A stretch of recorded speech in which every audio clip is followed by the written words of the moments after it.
Hello, beautiful being!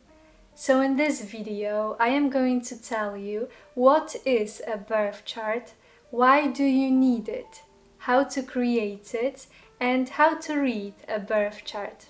Also, I am going to give you some examples, so bear with me. So, what is a birth chart? It's a map.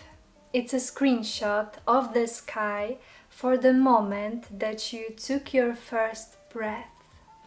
And I think it's beautiful that in the moment when you took your first breath, you breathed in all the energies of the universe. So why do you need a birth chart? It can tell you lots of things. And I always recommend to check it out because it's an awesome tool in self-development journey. So what can it tell you? It can show you your natural talents and gifts. It can show you your strengths and your weaknesses, also your biggest lessons. So what do you still need to learn in this lifetime? It can show you how do you communicate, how do you love, what do you need. It can tell you really lots of things. So how to create a birth chart? I am going to give you 2 ways how to do it. So the first one is by the web page astro.com. So you need to go to the page and then click on horoscopes and chart drawing. Then you need to fill in your birth data, so the place you were born, the date of birth and the hour. If you don't know the hour, you can leave this place empty, but I recommend it that you find it out because it's going to be important to learn your rising sign, and it's a very crucial element in your birth chart. And the second way that you can create your birth chart is the one that I always recommend because I love it.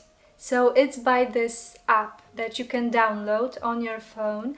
It's called Astrology Master. And then you just simply need to go into natal chart and create a person or add a person. Then you need to fill in your birth data and it creates your birth chart. Also, you've got some interpretations there, so you can check them out. I think that it's better to read your birth chart in this app because it gives you more information than the chart in astro.com. But suit yourself. So how to read a birth chart? So a birth chart is a circle, and on the edges of the circle are 12 zodiac signs, and inside are the 12 houses. So you can see that the birth chart is separated into those houses, and in those houses you've got the symbols of the planets. So I always recommend, if you're a beginner in astrology, to try to learn those symbols, the symbols of the planets and the symbols of the zodiac signs, because it's going to make things easier. So I am going to prepare some cheat sheets for you so you can download them and go back to them when you need to look up something. Okay, so let's get into the examples. So I am going to show you somewhere here a screen recording of my friend's birth chart. So let's look at the sun. And the sun is a circle with a dot. So her sun is in Cancer in the 11th house. So probably she's going to have some of Cancer's traits. So she's going to be sensitive, creative. Her family may be important for her. And the sun is in the 11th house. So the 11th house is all about community and friendships. So again, it's a thing that is going to be important for her. So let's also look at her moon. So her moon is in Gemini in the 10th house. And what is the moon all about? It's about your security and your needs. So what does she need to feel secure? Because the moon is in Gemini and Gemini is all about communication, she needs to feel heard. She needs to communicate with her partner, to communicate her needs and to be in a constant conversation. And this moon is in the 10th house, which is all about your status and your ambition. So probably these are the themes that are going to be important for her. To feel good, to maybe have this status and to be respected in some way. Also, I want you to look at Mercury in this birth chart because it's situated very close to the moon.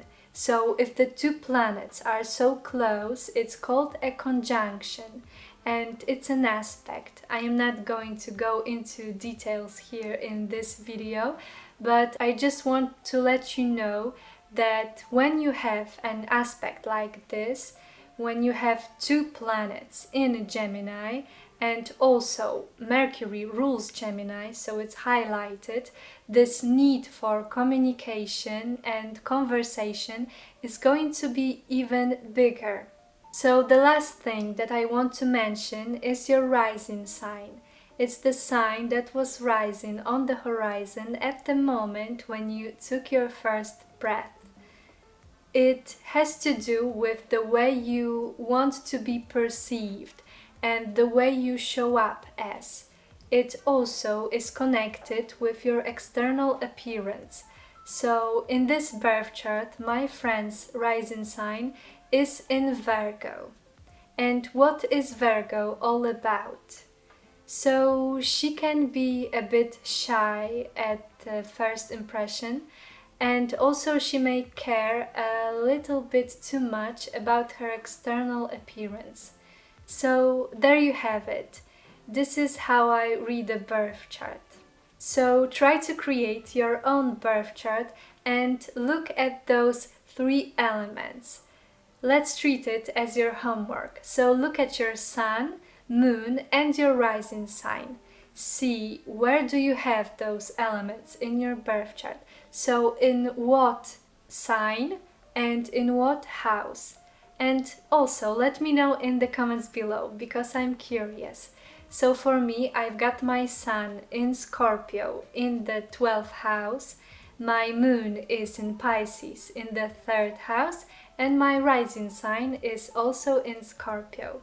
So I am looking forward to your comments.